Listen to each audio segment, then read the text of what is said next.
आप सबका स्वागत है दोस्तों माँ बाप का त्याग की कहानी में। गांव के किनारे एक छोटा सा घर था जिसमें रामदीन और उसकी पत्नी सुगंधा अपने दो बेटों के साथ रहते थे। रामदीन मेहनत मजदूरी करके अपने बच्चों को अच्छी शिक्षा दिलाने का सपना देखता था ताकि उनके बच्चे शहर जाकर अच्छी नौकरी कर सके और एक सुखी जीवन जी सके। समय बीता, बच्चे बड़े हो गए।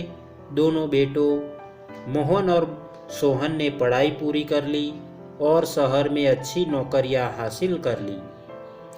अब वे बड़े शहर में रहने लगे और अपने माता पिता से दूर हो गए। रामदीन और सुगंधा ने सोचा कि उनके बच्चे अब अच्छे मुकाम पर है तो वे भी आराम की जिंदगी जी सकेंगे। एक दिन रामदीन और सुगंधा ने सोचा कि क्यों न वे अपने बेटों से मिलने शहर जाए। वे खुशी खुशी अपने बच्चों से मिलने गए, लेकिन वहां पहुंचने पर मोहन और सोहन का व्यवहार बहुत बदल चुका था। वे अपने माता पिता को देखकर खुश नहीं हुए, बल्कि उनकी उपस्थिति से असुविधा महसूस करने लगे। मोहन ने कहा, बाबा, यहाँ शहर की जिंदगी बहुत व्यस्त है, आपको गांव में ही रहना चाहिए, हम यहाँ का काम संभाल लेंगे। सुगंधा ने आंसुओं को छिपाते हुए कहा, बेटा, हमने तुम्हारे लिए सब कुछ किया, बस सोचा था कि बुढ़ापे में तुम्हारे साथ थोड़ा समय बिताएंगे। सोहन ने बेधड़क जवाब दिया, माँ, हमें आपकी चिंता है, लेकिन यहाँ शहर की जिंदगी आपके लिए नहीं है। आप गांव जाकर आराम से रहिए, हम आपको पैसे भेज देंगे। रामदीन और सुगंधा ने एक दूसरे की आंखों में दर्द देखा। उन्होंने महसूस किया कि उनके बेटों के लिए अब वे बोझ बन चुके हैं। आंखों में आंसू लिए और भारी मन से वे गांव लौट आए। गांव लौटने के बाद रामदीन ने अपनी पत्नी से कहा, सुगंधा, हमने जिन बच्चों के लिए अपनी पूरी जिंदगी दांव पर लगाई, वे अब हमें नहीं चाहते। शायद हमें अब खुद के लिए जीना सीखना होगा। समय बीतता गया और रामदीन और सुगंधा एक दूसरे का सहारा बनकर गांव में ही रहते रहे। बच्चों से मिलने की आस भी धीरे धीरे खत्म हो गई।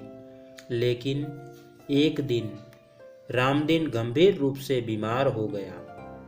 मोहन और सोहन को संदेश भेजा गया, लेकिन वे अपनी व्यस्त जिंदगी में से समय नहीं निकाल पाए।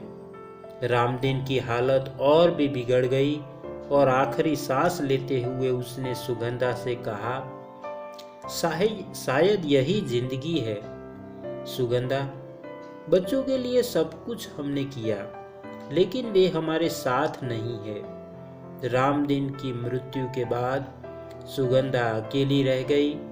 मोहन और सोहन ने कुछ समय बाद गांव आने का फैसला किया, लेकिन तब तक बहुत देर हो चुकी थी।